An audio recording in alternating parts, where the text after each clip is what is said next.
AJ, and this is where I introduce you to amazing people just like you who are doing great things in the world that I think you should know about. And before I introduce today's guest, I just want to say that it is September 1st and it is my 43rd vegan anniversary. Vegan. So I've been vegan for 43 years, so I'm going to challenge all of you to go vegan for 43 days if you're not already vegan. If I could do it for 43 years, you can do it for 43 days. And those of you who are already vegan, thank you so much for caring so much about your health, the health of the planet, and the animals. So the reason we're broadcasting late today is because my guest is in Singapore. And if we were to do it at the regular time, it would be in the middle of the night for him. His name is Luke Tan, and he is the founder of the A.W.A.K.E method, and he's going to tell you all about what that is. I'll tell you how I met him. I think it was about 4 years ago. I actually reached out to him on Facebook because he co-hosts the wonderful Plant Fit Summit, which is coming up very soon. And I'll give you a link if you'd like to register. It's absolutely free. They have some of the best speakers. And that's actually how I met Toby, who now co-hosts or not, yeah, actually I host it, but he produces it. He does all the hard stuff. I do the fun stuff. I get to talk to the people, the Truth About Weight Loss Summit. So if it wasn't for Luke, we wouldn't have our wonderful weight loss summit. Please welcome all the way from Singapore, Luke Tan. Thank you so much for coming on. Thank you very much, Chef AJ, for the invite, and thank you everyone for tuning in. It's an absolute honor. You know, many years ago when I came into this lifestyle, maybe not 43 years. I saw you on your shows, and to be here is an absolute honor. So thank you for the invite, and I hope I can share a lot of value for your listeners and viewers out there. Well, you can, and I love listening to you because you have just, I don't know what your accent is, but I love the sound of your voice. So keep talking. It's a bit of a global accent. I spent half my life in Australia, and now based in Singapore. So I would say a global citizen. Well, so I mean, you're everything. You started really as a plant-based athlete, right? Yeah, correct. So I guess a little bit of my background is I started in this lifestyle. I've been in fitness for many years now, more than a decade. Started as a strength and conditioning coach, and then a natural bodybuilder. I competed in Australia as well. And one day, I watched a film on animal cruelty, Earthlings, and literally overnight, I ditched my kilo of meat, my high protein, low carb diet, and went vegan. I was like, I was not going to contribute to animal cruelty anymore. And that really sparked my whole vegan journey. So for me, it was how I can be a positive impact on this lifestyle.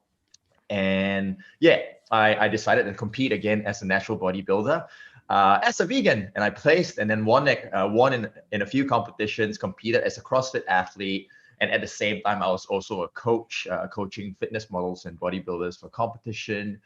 And then moved into entrepreneurship, co-hosted the Plant Fit Summit, met you and Toby, and here we are today. And I mean, for me, I'm the founder of A.W.A.K.E method. You asked me, what is the A.W.A.K.E method? It's a combination of health, fitness, mindset, and spiritual growth. And A.W.A.K.E literally is an acronym for being aware of your inner truth, stepping into the warrior within, leading with authenticity and kindness, and expressing your unique value in the world.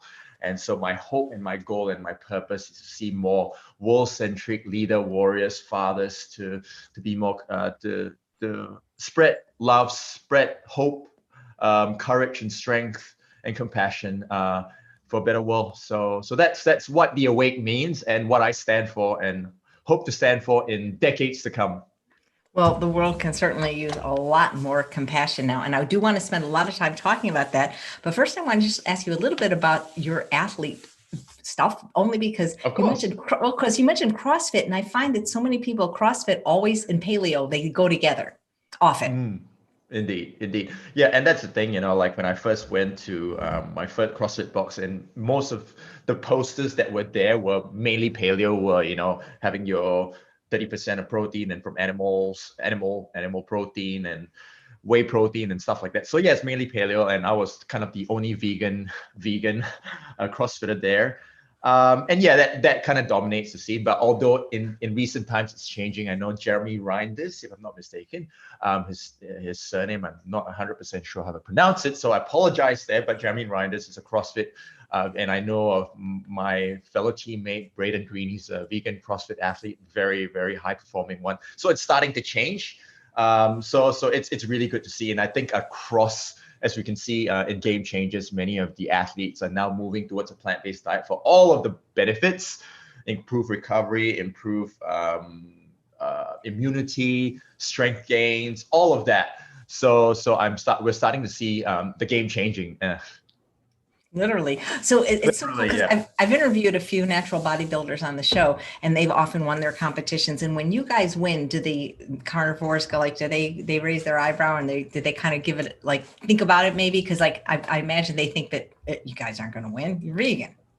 Yeah, I think more so behind the stage, because when you go to a bodybuilding competition at the backstage, it's always really chaotic. It looks really glamorous, to a certain degree glamorous at the front, but when you go behind, everyone is just kind of shriveled up and just kind of depleted, and everyone's having the chicken and broccoli and whatever, and it's nothing like cold meats in a Tupperware. It just stinks backstage, and with tuna, and there I am eating my bananas and dates, and everybody's just like, what's he doing? That's carbs. And I think I get a lot of stares, and I remember getting a few stares. I was like, what, it's normally that doesn't happen.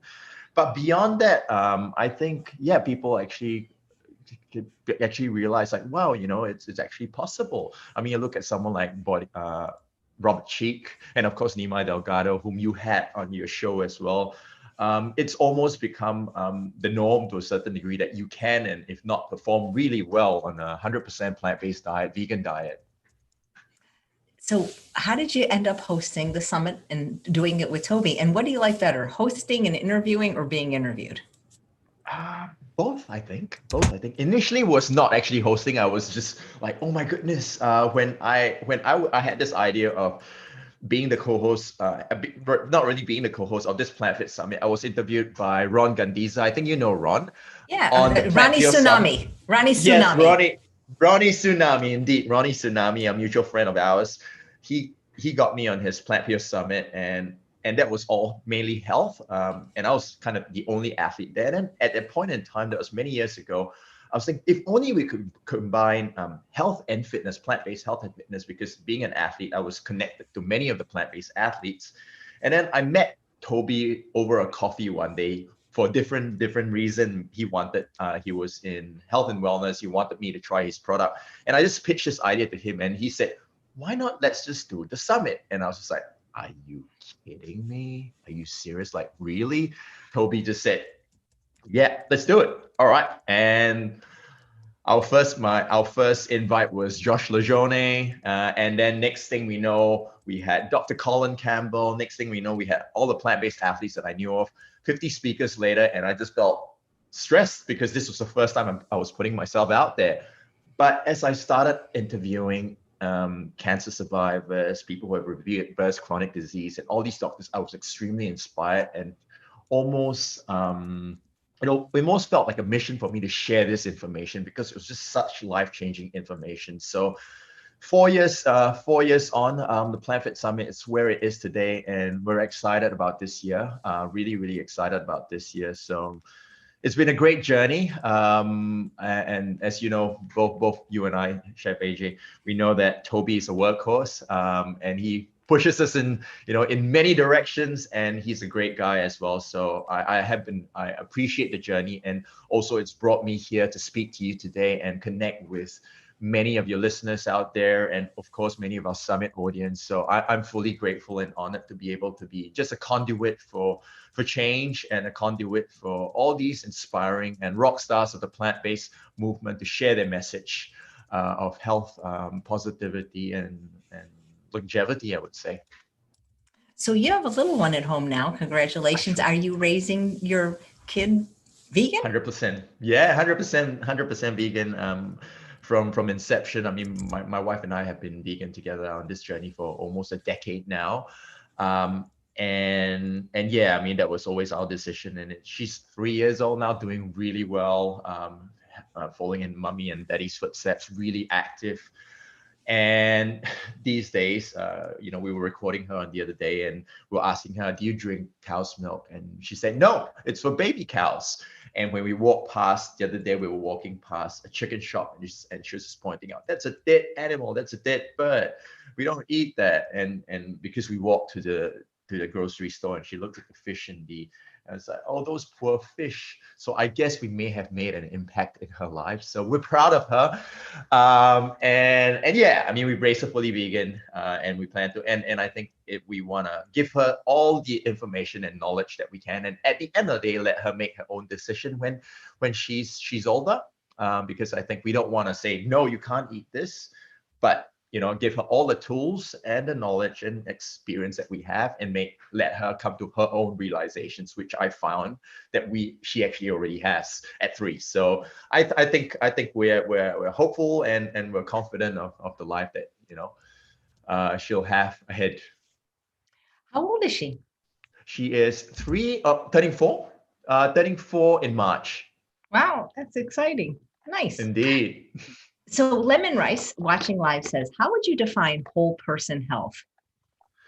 Whole person health, I would say, looking at, I look at it, I shared with you earlier, Chef AJ, about the 6 pillars of health. I mean, I look at really 5 key elements. We might go through the 6 pillars later, but 5 key elements: physical, could be your nutrition, could be the way you move, your training. It could be mental as well, how you take the perspective of others. So mental, and being able to learn and grow intellectually, like doing the weight loss summit or the plant fit summit, just constantly learning new things. And then the next aspect, the third aspect, will be emotional growth. So being able to, how would I say, resolve past trauma, and any insecurities that you may have, build emotional resilience, improve your communication and relationship with people that you love most. So that's emotional. And then there's intuition as well, being intuitively aware of your surroundings, and things like intuitive eating as well. And also being connected with nature. And finally, spirit would be, what is your sense of purpose? What is your goal? What is your stand? One thing in life. Why do you exist? So I look at whole person health through these 5 dimensions: physical, mental, emotional, intuitional, and spirit. So that's how I would define that. So how long have you been doing the Awake method, and what is it like? Do we come to you for sessions? Is it an online course? How does it work? Well, yeah, I mean, I do coaching sessions, but I do blog as well. I do share on my Instagram at A.W.A.K.E method. But basically, it's a coaching program. And for me, beyond the A.W.A.K.E method, I'm an unbeatable mind coach. So unbeatable mind, an unbeatable mind licensed coach. Unbeatable Mind was started by ex-Navy SEAL Mark Devine, ex-Navy SEAL Commander Mark Devine, and I'm one of his licensed coaches. And I've adopted all these strategies and philosophies to human development through him. So and basically the whole purpose is to create a more balanced and integrated way of living, as I shared through the 5 dimensions or the 5 domains. They call it the 5 mountains. And it's a coaching process that looks at physical.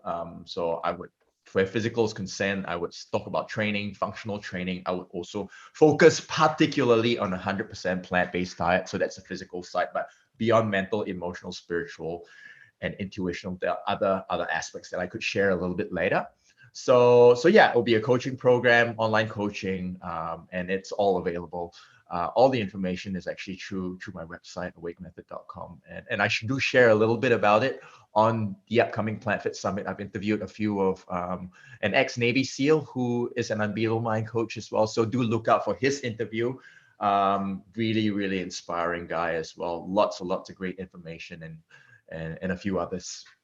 Well, having an unbeatable mind sounds great. What kind of people do you normally work with? Like, who comes to you, for example? I would say who comes to me, really anyone from executives to dads to fitness enthusiasts who just want to look beyond the fitness side of things, and mums as well, wanting to be more present with their children, wanting to be more balanced in their own emotions. So I would say across the board. And also I would say people who are beyond executives, athletes as well, looking to improve their mental toughness, especially for CrossFit. And that's how I essentially got into Unbeatable Mind, was how could I push that bit harder? Because where CrossFit is concerned, it is mentally and emotionally and physically, mentally and emotionally draining in many ways. And how could I kind of add that extra minute? How could I push that extra few reps? And I came into Unbeatable Mind to gain mental toughness, to focus, to learn how to focus on my breath, to focus on how I could better manage my mental chatter and the thoughts and emotions that tell me to put the bar down, to tell me to stop. And that's, I would say, to answer your question, across the board. Wow. Well, that sounds great. How long does it take to master your mind? It's a lifetime, as they say. It's one of those things where it's a constant growth in things like learning to be a witness, which is one thing that I teach my clients to do. Because when you're faced in a challenging situation, or we talk about weight loss, for example, you just finish a pint of ice cream, and then you go down that rabbit hole of, oh goodness, I screwed up, I'm guilty, I'm gonna start doubting myself again, oh, I'm fat, and then you go down that whole rabbit hole. But to be a witness to it is to actually take yourself out of that hole and actually look at yourself from an objective point of view, to say, that's okay. That's okay. We just let's just restart. Tomorrow's a new day. And I think we can use the witness in many areas of our life, in any challenging situation. If you're faced with an argument with your partner, your loved ones, to be able to take a step back rather than engage in conflict. And that process itself takes a while, and that would just be witnessing. So beyond that would be things like addressing your past trauma, hurt, any emotional issues that you may have. And that could be very deep within, and you don't even know. And that could be a manifestation, a physical manifestation of what you're feeling internally. Because sometimes weight loss, I mean, you do the weight loss summit. Weight loss is really emotional. It's not physical, it's just the exterior. But how you feel internally is how you kind of it's a reflection of how you are externally. So I think and emotions are one of those things where, and the reason why I came into coaching and life coaching and NLP, I'm an NLP practitioner as well, is when I was a personal trainer, and this girl, we were doing all the exercises, doing all the nutrition and stuff like that, and she just broke down in front of the mirror. And I asked her, what's going on? We're training, and she was bawling her eyes out. And I asked, and she just paused for a moment, and she said, I hate the way I look. And I was stumped.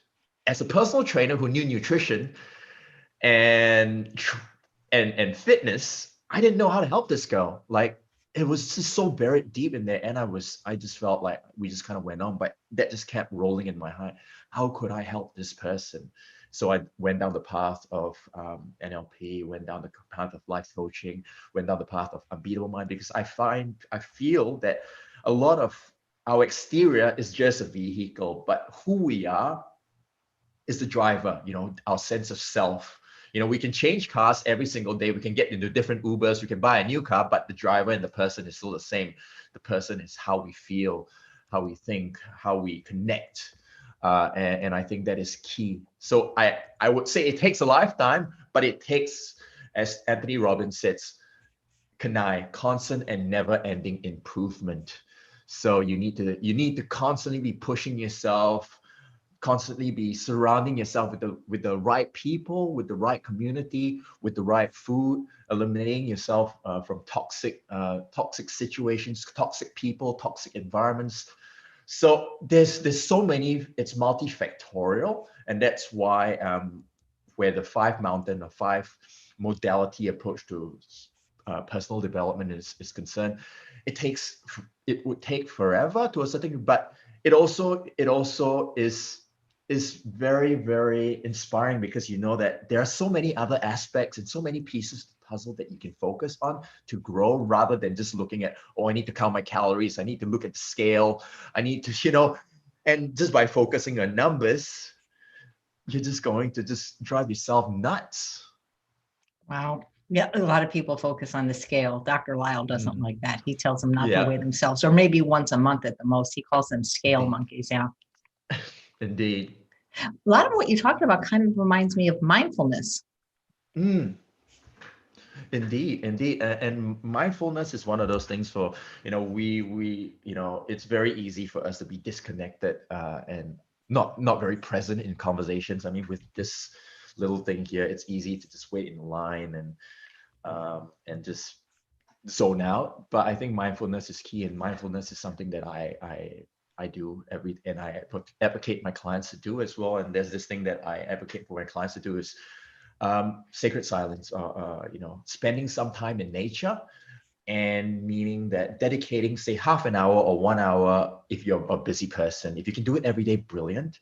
But half an hour a week in nature where you're away from your phone and just being fully silent and only being connected with your senses. So I call this the 5 4 3 2 1 approach.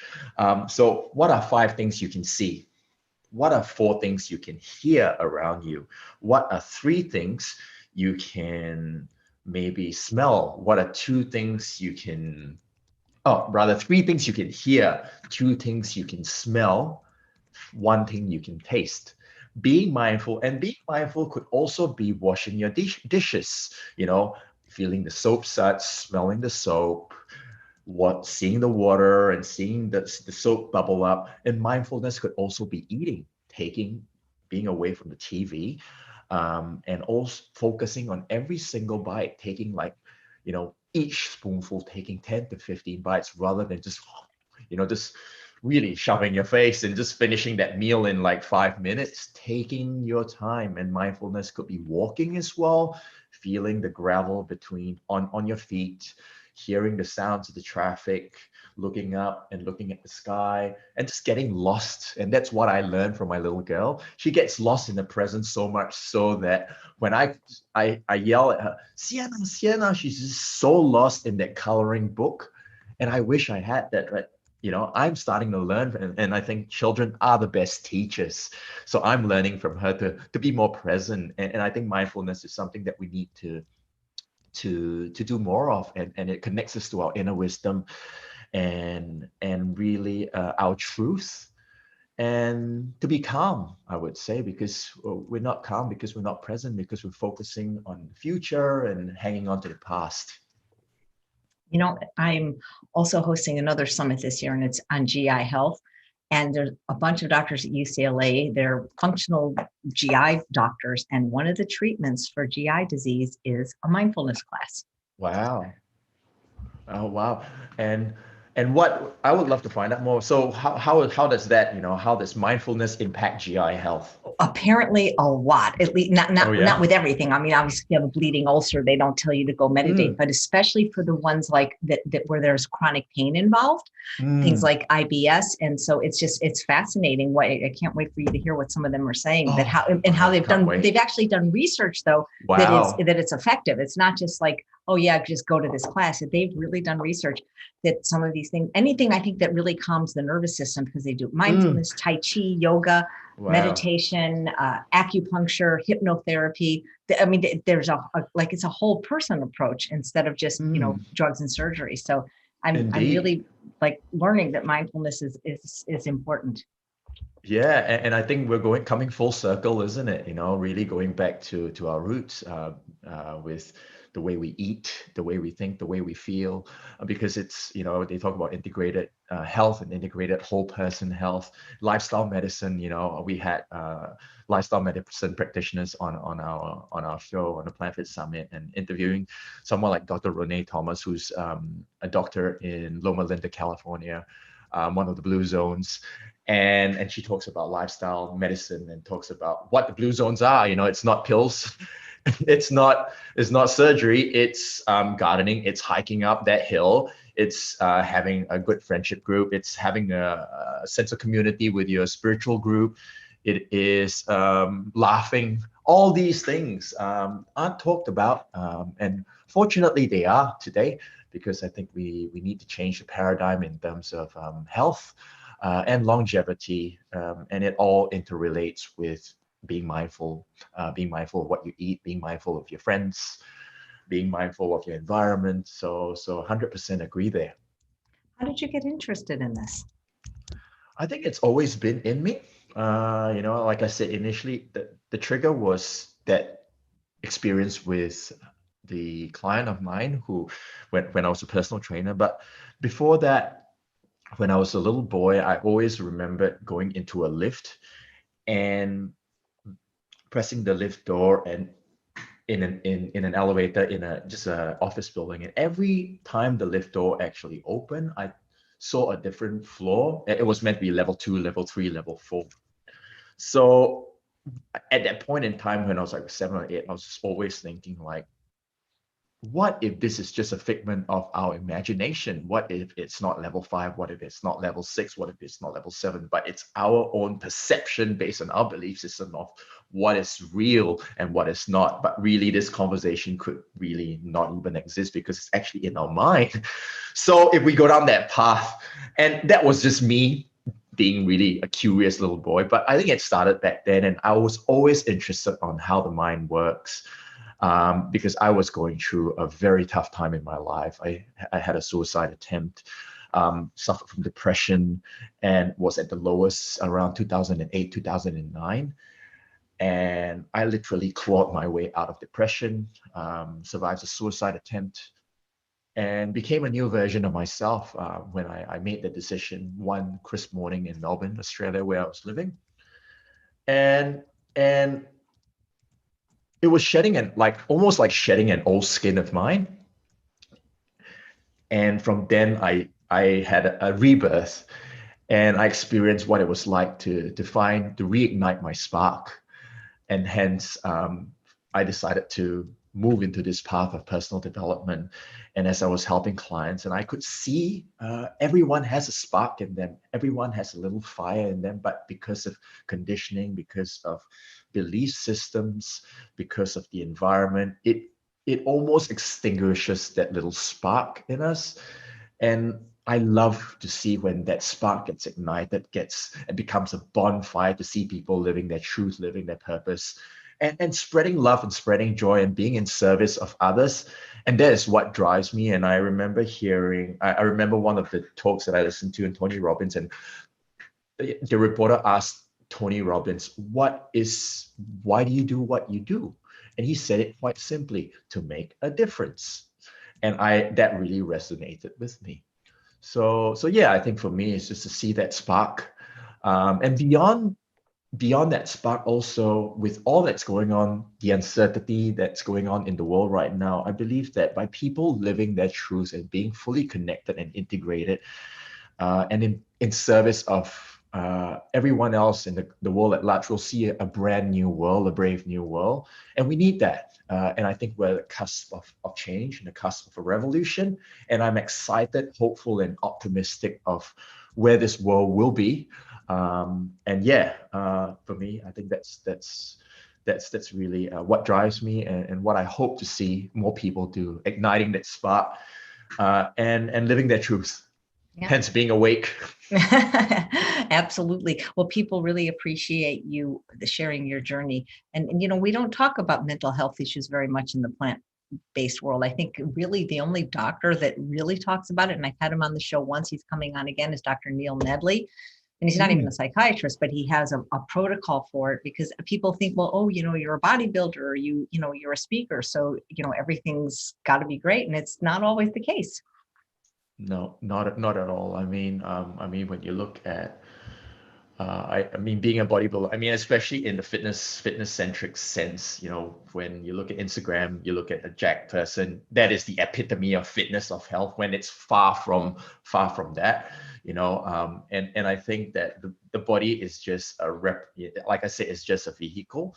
And I think mental health is just something that is just not talked about. And especially for guys as well, you want to have this kind of macho kind of persona, like it's manly to eat meat and all that kind of egocentric, I would say, I would say mindsets. So I think it's about being balanced with, I look at it as masculine and feminine energy. Masculine energy is about goal-oriented, being solution-focused, courageous. Feminine energy is about receiving. It's about listening, it's about being compassionate, it's about service. So between that two is a line, and I think that the world will be a much better place if men and women are aware of their masculine and feminine energies and trying to find that middle, because we need both masculine and feminine energies in the world to heal the world. And I think true strength comes from compassion, comes from vulnerability, comes from being true to yourself and saying, you know what, I screwed up, but it's okay. I learned from it and grow from it. So yeah, I would say definitely that's the case. Well, Karen says, thank you for sharing your personal journey. Now I can really connect and hear you. Bless you and your family. And Apple says, Thank it'll you. be great when talking about mental health is normalized. It's interesting how people don't talk about anything. Not really. Like when I'm hosting this GI summit, what's coming up a lot is pooping, because that's part of the GI tract. And all the doctors are saying that it embarrasses people so much they don't even want to, when they have a problem in that area, they don't want to go to the doctor. Like they're even afraid to tell the doctor. So we have to normalize these things, these mental health issues, going to the bathroom. These are human things. Indeed, indeed. And I think it's, us at any whole food plant-based person, they're almost proud of their taking, doing a number two. It's like, it's liberating. And I think it should be the normal because, talking about that, my brother passed in March 31st, this year, just pre-COVID. So, he passed away from stomach cancer, colon cancer. Oh my. So I remember about a year ago, probably a year ago, I remember we were celebrating our birthday for the very first time together, and we were cutting the cake together. I still have pictures, and I remember when he drank a glass of water, he just basically regurgitated all that water, and I was just like, something is wrong. Like I said, do check this out. I mean, being in plant-based and stuff like that, I just knew something was, you don't just regurgitate water. And a year later, probably around November or so, he got diagnosed. And I think for the longest time, there was a fear. There was, I don't want to see the doctor. I don't want to talk about this. You know, I just find that is really, really, it's almost like escaping the truth. And I think sometimes we need to just kind of man up and just, whatever you fear could be an area of growth for you. So as I always tell my clients, to always lean into fear. What you fear most always liberates you in some way. So lean into fear, and if going to the doctor is one thing that you fear, maybe consider why. I advocate for my, I journal, and that is a piece that I always share with others. Always journal, because a lot of times in our mind there are repetitive thoughts that go, good enough, just pings around, and it just stays in there, and it's like an echo chamber. So I finished like many of my journal books already. I never used to be a journaler, and I just take this, I call it my best friend, and I just journal what's in my head. Like, okay, why am I feeling this way? Why am I doubting myself? Beyond going to the why, what can I do, and what is great? And what the three things that I'd like to share with you guys out there is, this is something that I sign off every single morning as my final journal entry. I love you, I accept you, and I believe in you. And I say that and write that with full, with full emotion, with my whole heart, because I think a lot of times we're just so self-critical, and the environment, media, magazines almost pushes us to be self-critical, to fit into this mold. And I think by saying or writing something like that, I love you, I accept you, I believe in you, gives you the courage to say, I love myself. I don't agree with you. I can love you, but I don't agree with you. But to love yourself enough. And I think not many of us do. And I think where weight loss, working with female clients, back in the day, I realized where long-term weight loss is concerned, it's not about the food, it's not about the exercise, it's about self-love, self-respect. And I think and when you come from that place of self-love, weight loss becomes a byproduct. It's just like calorie, eating whole food plant-based diet. We talk about calorie density, which I know you're pro at. automatically weight loss becomes a byproduct rather than a focal point or an outcome. That's great. Not to change the subject, it says we're getting so many nice comments on your shirt and your tattoos. So Oh, yeah. we probably can't go where you got your tattoos, but where did you get that amazing shirt? Oh, Eat Plants. Oh, this is actually on my website. Eat Plants. There we go. Eat Plants. I made it. Many years. I still have a few left. I do sell it on my website, awakemethod.com, and I've given it to a few athletes as well. And people, and it's also you can train in it because it's like a kind of dry fit material. So when I can, I advocate the Eat Plants message because that's what I stand for and that's what I believe everyone should do. No, it's just the color. It's beautiful. If I Yeah. had one, it would say "Eat plants, fit into your pants." Yes. Well, I'll send you one and you can put the second bit down below. So we actually have somebody watching from Singapore. I apologize if I mispronounce your name. SLEWFAW. Slew. I'm okay. Forget it. But anyway, he or she wanted to know if you know of a plant-based doctor in Singapore, and what is the plant-based scene like in Singapore? A plant-based doctor, I know there's a doctor that advocates a plant-based. I need to reach into my network. I know that there is a naturopath doctor whom I actually, there's a naturopath doctor that I actually see. I love her. Her name is Dr. Priya. So feel free to email me on my website. I can connect you with her.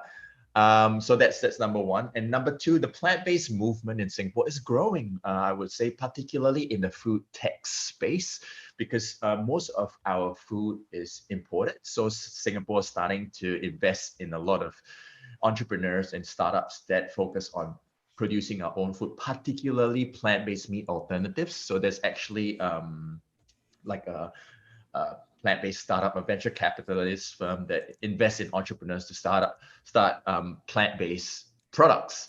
So yeah, I would say where the plant-based food tech scene is growing, and the vegan community here is a really tight-knit one as well. And I know Singapore was rated number 2 most vegan-friendly city in the whole of Asia a few years back. So it's growing, I would say, definitely. And a lot of A Billion Veg is a great app that you can download. It's something like Happy Cow, but it's a dish review platform. So you don't just get vegetarian and vegan places. You get like food dishes that have been reviewed in non-plant-based restaurants, and that started in Singapore. So I would say it's growing.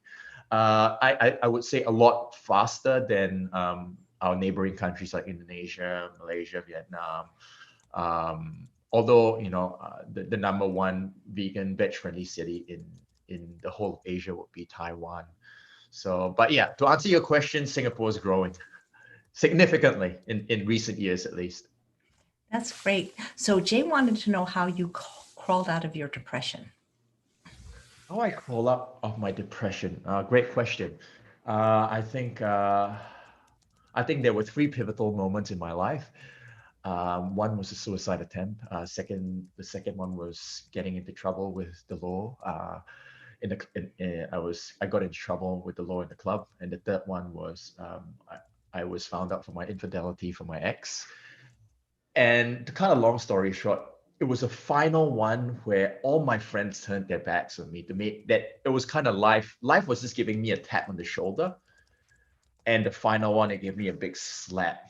And then I started to realize, and it all started with a decision, I would say, to put it quite simply.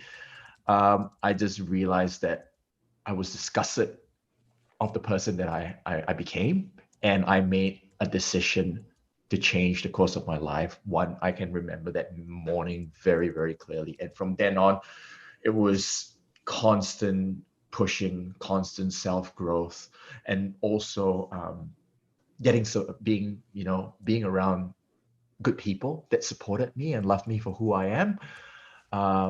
And yeah, I would say taking ownership of your truth, which is the first part of what being awake. Awake is being aware of your inner truth. So what are you going through right now that is not serving you? Is it a partner, a relationship that's no longer working? Is it your living environment? Is it a job? Is it some past emotional trauma that you haven't addressed? So it always starts from within. But when you take ownership of that one thing, and decide to change your course and change your path where that is concerned, everything else kind of falls into place. And it's just like we look at it as going vegan and a plant-based diet. You make the decision to say, I really want to go plant-based. Really want to go vegan. And you just trust the process, do what you have to do, constantly push, constantly research. And the weight just comes off after a while. You start learning, you start being more, and then you find out the why of being plant-based, the purpose behind it, and you get stuck like 43 years to be on this lifestyle. So I always start with a why, but take ownership of your truth. And I would say that would be the very, very first step. And that was my first step. And then the next step was committing to a crucible. Crucible is really something that challenges you physically, mentally, and emotionally. And I competed in my first bodybuilding competition. Back then, it was a non-vegan, so I wanted to channel all that negative energy into something that challenged me physically, mentally, and emotionally. So I competed in that bodybuilding competition. That was really the start of my athletic journey. And then from then on, I just kind of competed and stacked on my different goals and different competitions. And so those were the two main key points. Are you still competing? I just went to your website to do a link for the T-shirt in case anyone was interested. And those pictures of you as a bodybuilder, they're like, I'm sure you probably look like that under your shirt, but do you still look like that? Yeah, I think I probably I'm not like probably 7-8% as you would on stage, but I've managed to maintain a good body fat percentage and also muscle mass as well because I still train. I do CrossFit, but not competing. I don't compete anymore. Maybe I'm actually setting my goal to do a SEAL Fit Crucible. So I'm meant to go to California in March, but because of COVID hit, I didn't go, and of course my brother passed as well. But SEAL Fit is a civilian's version of BUDS. Basically, BUDS is the trials for Navy SEALs to become Navy SEAls. Navy SEAL recruits to become Navy SEAls. So it's a civilian version. So that's one of my goals. I may do a Spartan, but yeah, I do gymnastics, I do animal movements, I do CrossFit, functional training, I run, I swim. I'm going to take up rowing as well. So for me, I don't like to compartmentalize my training to, I'm just doing chest and back. Back in the day when I was bodybuilding, I just want to move. And we all we are a human animal. We're meant to move, we're meant to climb, we're meant to crawl, we're meant to live, we're meant to jump, and that's how we're built. And because for me, I'm sitting here, I actually do want to get like one of those walking desks like Dr. Gregor. But we're meant to move. So that's how I approach training. And as a byproduct, I've maintained a good physique, a good level of energy, good level of strength, good level of mobility as well. And that's how I view training, a very holistic, three-dimensional way of living. And I hope I can do that when I'm in one of the blue zones at 100. That's nice. Your wife is very fit too. Oh, she is. She is. She inspires me. She's an ultra endurance athlete. She won 2018 the Australian Championships 100K. She competed in the World Championships. She's shooting for the one in the Death Valley. I can't remember what Western States. She looks up to all these ultra endurance runners, and I believe that she's going to be up there. She's just taking a break, but yeah, she's super fit. She came first in Australia and sixth in the World Championships in the North Face 100K in Hong Kong. So well accomplished athletes, well accomplished ultra endurance athlete. And between me and her, I would say I'm the strength. She's the endurance. And hopefully our little girl will be a combination of both. But if she likes dancing and art, by all means. That's great. That's a great way to look at it. So what do you guys eat and who does the cooking in your family? Right now, my wife's working from home, so I would say her. But prior to that, I was doing a lot of the cooking. So it's between me and her. And I would say, what do we eat? I mean, for me, I've been eating the same thing for years now. My ginormous oat oat bowl. It's probably about 1,300 calories in one bowl. It's just oats, nuts and seeds, dates, apple, some chia seeds, soy milk, and that's really, and I supplement with a plant-based protein powder. I shake that. Not because I'm lacking protein. I love the flavor of it. So that's in my bowl. So it's 1,300 calories. And throughout the day, I snack on fruits. And in the evening, we could have like a whole grain pasta. We love grain bowls. Grain bowls, I'm in charge of the grain bowls. You know all about batch cooking. So I don't do batch cooking, but I cook the different vegetables and just kind of, and then we can assemble it with a special sauce. And Emily loves really salads, large salads. So and sometimes we have like a vegan pad thai. So we have a few recipe books that we just kind of follow. And being Singaporean and being Asian, I love Asian cuisine. The other day, there's this thing called char which is stir-fried flat rice noodles. And I wanted a vegan version of it. So I went to Google vegan char and lo and behold, vegan char was there. And I just followed the recipe. And that's really a pro tip. Any recipe and any food that you want, plant-based or vegan, just Google, add a plant-based or vegan in front, you are going to find a recipe. And then you can tweak based on that recipe. Alternatively, you can go to Chef AJ for the best and most tasty and healthy recipes that are SOS free. It's so funny that you love oatmeal so much for breakfast because, Toby stayed with me for the 2 times he did the summit. And it's pretty much what he eats for breakfast. These like huge bowls of oatmeal with bananas and soy milk. And it's like, I've never seen anybody love oats this much. It's simple. I think as us guys, it's simple. No frills, cook it, dump it in. The less time, the less prep, the better. And that's probably why Toby, it's funny because when we were both doing the Plant Fit Summit, he had his bowl of oats and I had my bowl of oats, and he's always looking at my side, oh my God, I can't believe that you're eating that. So yeah, we love our oats. Do you have any, there's some, there's special, I guess you call them specialty products that I love and use. And so many people, when they don't live in the United States, like the balsamic vinegars and the Benson's Table Tasty salt substitute, they can't get them. Do you have any like specialty products that are vegan or plant-based in Singapore that maybe we can't get? I would say, well, one of the plant-based startups that that that that just kind of I would say, yeah, there was a plant-based startup that started this thing called jackfruit meats. So you probably have that in I know Upton's Naturals in US. You have Upton's Naturals and a few other brands, but it's jackfruit meat particularly. I think they're going to move towards plant-based barbecue pork pies made from jackfruit meat. So I'm really excited for that to come to market. But beyond that, I know that there is also plant-based pork as well, Omni Meat and Future Meat, because pork in Asian dishes is very common with, especially with Chinese dishes. So it's actually plant-based. It's plant-based mince made from soy protein and mushrooms and a few things. So I don't think that is in US just yet, but it's kind of readily available in Singapore. But beyond that, we do get a lot of American products like Beyond and Impossible Interesting. and Bragg's and the nutritional yeast. So we get that from iHerb. We get shipments from iHerb. So we get most of the American stuff here pretty easily. So I think those are probably the two main things that I can think of at this point in time. That's great. Colleen says, how does he fit in all that exercise? And Apple says, do you do yoga asanas? Oh, well, I'm not specifically. Well, first thing, how do I fit in the exercise? Well, I wake up at 4:30 a.m. So 4:15 a.m. is my wake up call. And I plan my day that way. I try to structure everything that's jam. I have a pretty jam-packed day.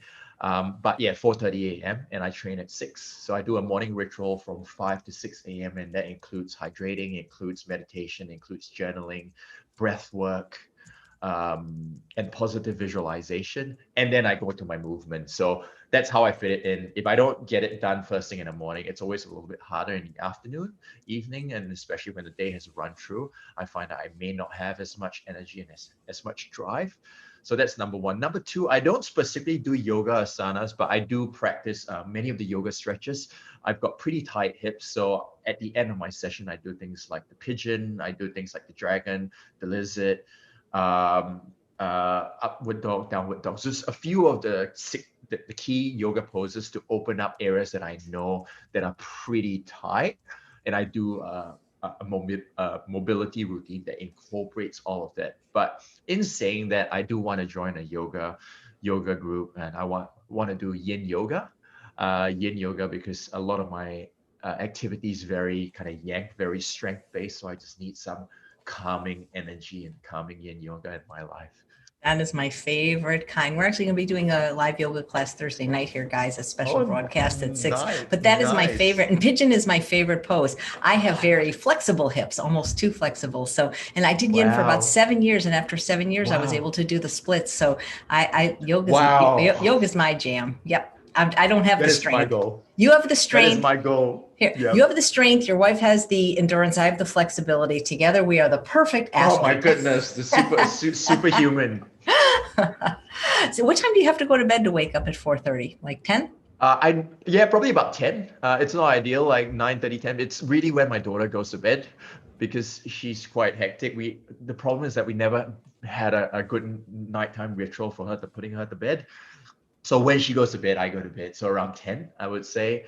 And then for my alarm goes on at 4:15, I snooze, 4:30, I just get up. And I love starting. I find it. Yeah, I like the mornings too. That's when I get everything done. It's me time. Angie says, what plant protein powder do you recommend?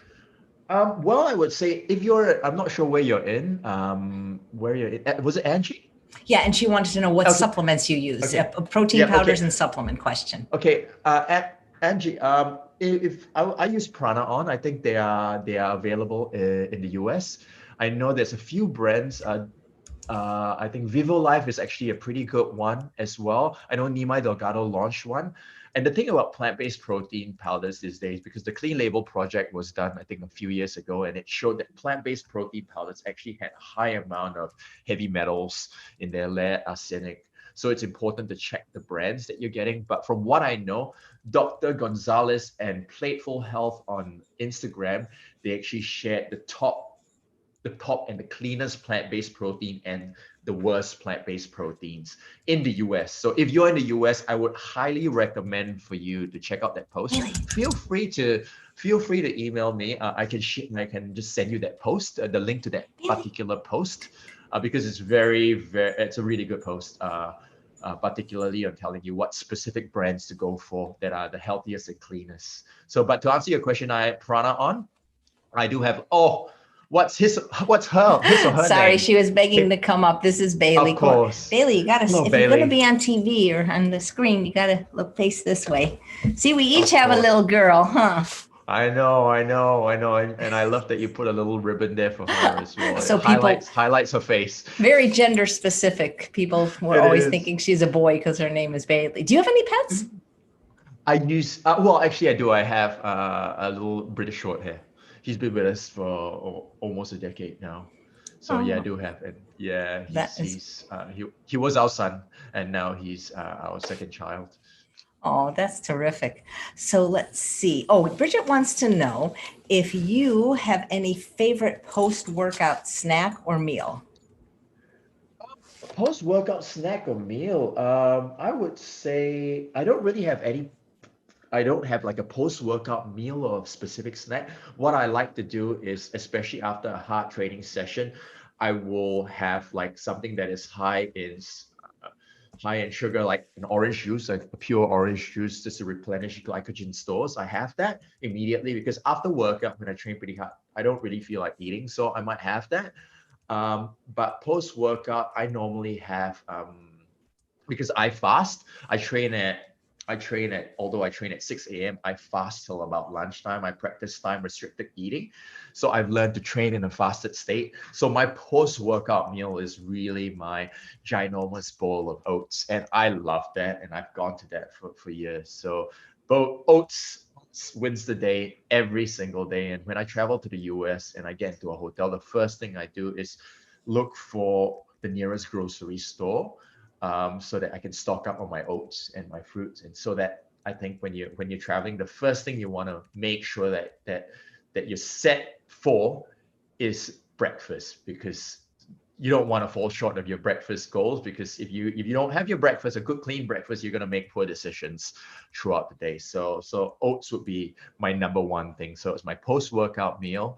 And immediately after workout will be something like an orange juice or juice of some kind. Nice.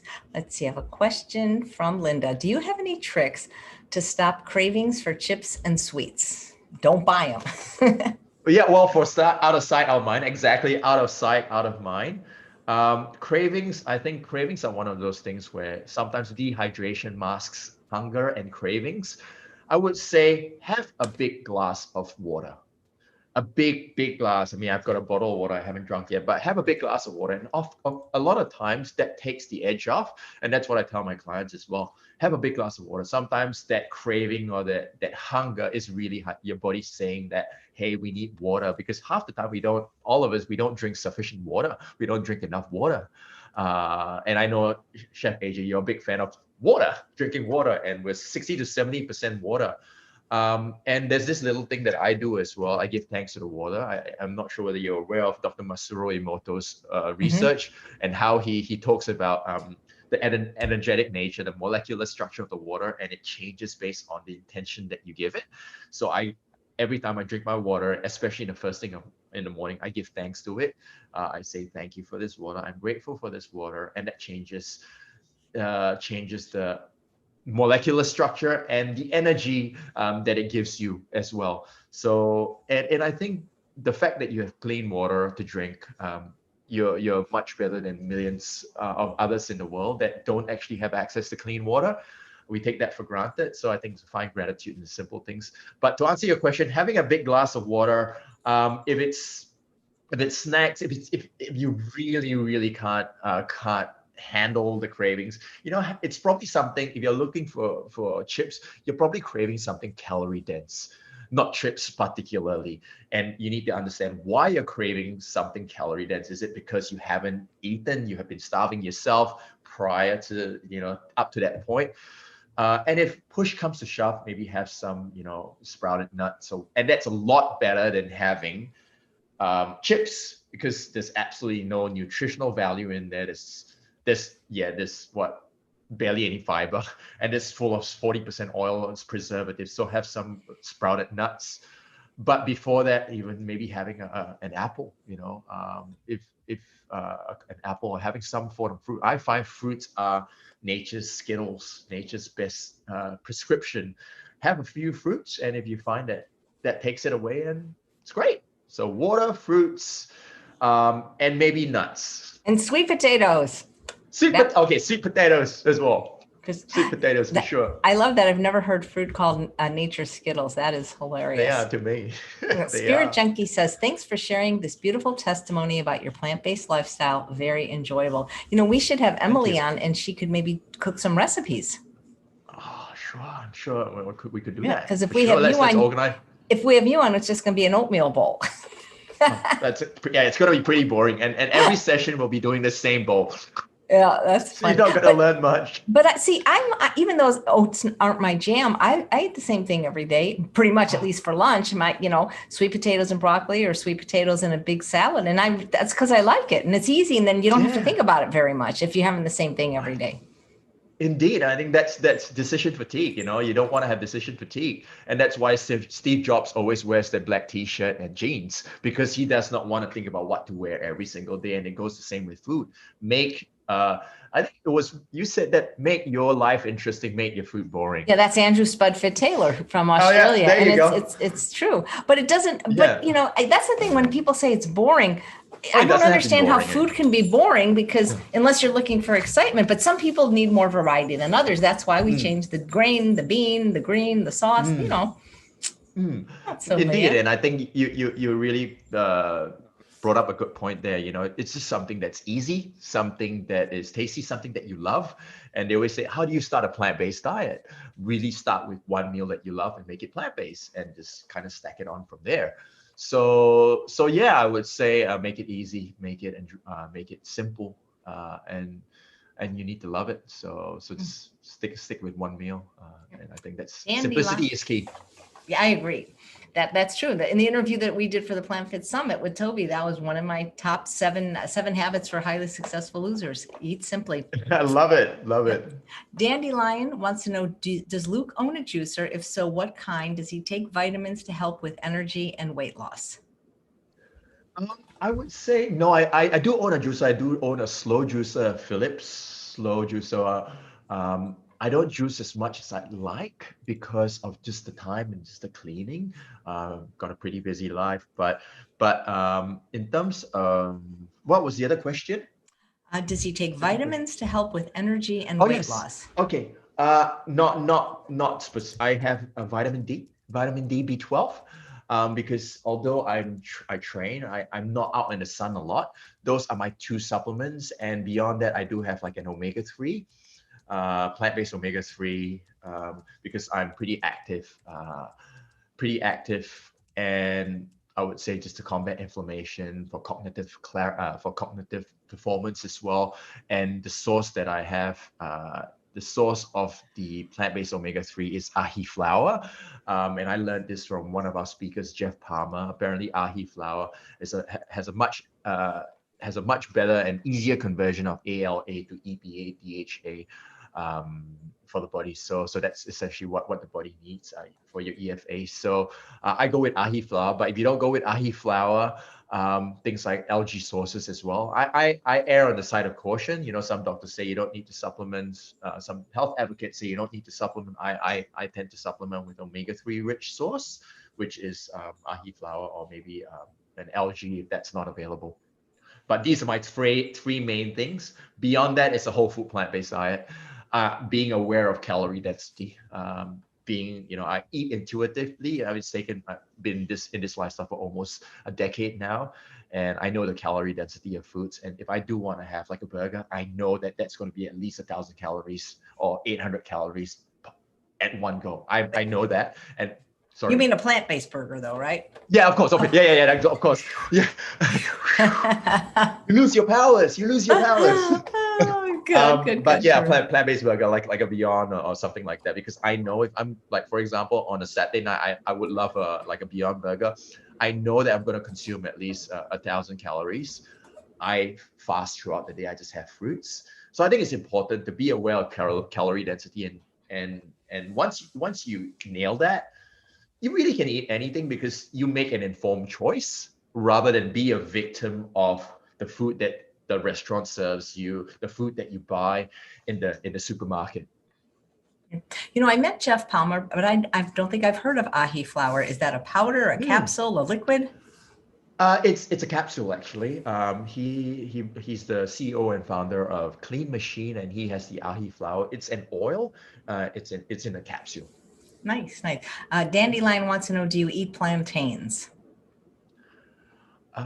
No, we don't get plantains here, unfortunately. I've always wanted to try it. I think I've never tried plantains. I love bananas. I know they look the same, but they're very different. The only plantain experience I had was a plantain chip that I bought from the supermarket about a couple of weeks ago. So that was my experience of plantains. But to answer your question, no. I would love to try plantains one day What part of in a California, but dish. before the pandemic, you were going to come to California. What part were you going to be coming to? Encinitas and Carlsbad. Oh, that's not too far from me. Nice. Yeah, well, Nice. we'll catch up when I do make it down. Like, and that's where I was going to be based. I was going to actually be bunking in with Dotsie Bausch.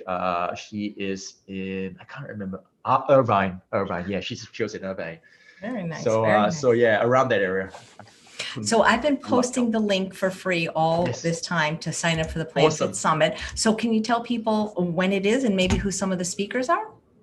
Right. Okay. Well, we've got 36 speakers, but it's October 3 to October 11th, launching October 3. So every single day, the 9 days, there's going to be 3 to 4 speakers. And in terms, the whole purpose of the Plant Fit Summit is to bridge the gap between plant-based health, fitness, but in this year, we're pulling the ethics of our food system, sustainability in, because I think that's important. We have usual rock stars like Dr. Michael Greger, Dr. Neil Barnard. Chef We've got AJ. No, Chef, just of course. I'm just kidding. Sorry, how did I forget I'm that? My kidding. goodness, Chef AJ is the #1 presenter on No, our no, summit. just kidding.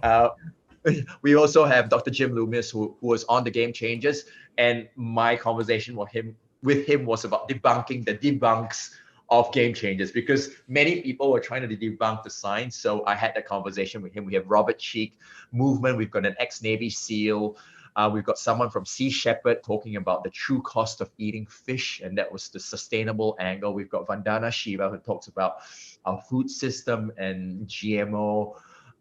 We've got Dr. Vivian Chen. We've got Damien Mender as well, whom I'm sure you know, who is a conservationist, founder of IAPF, health performance coaches like Fraser Bailey, Dr. Renee Thomas, who is a longevity lifestyle medicine doctor in Loma Linda. So my goodness, I could just spend the rest of the short just reading to you these guys here, and everyone is just amazing. I've learned so much from them. Just Toby and I have learned so much from each and every speaker, and hopefully you too, if you when you tune in, and hopefully you get a few nuggets of information to inspiration to live a life of health and happiness.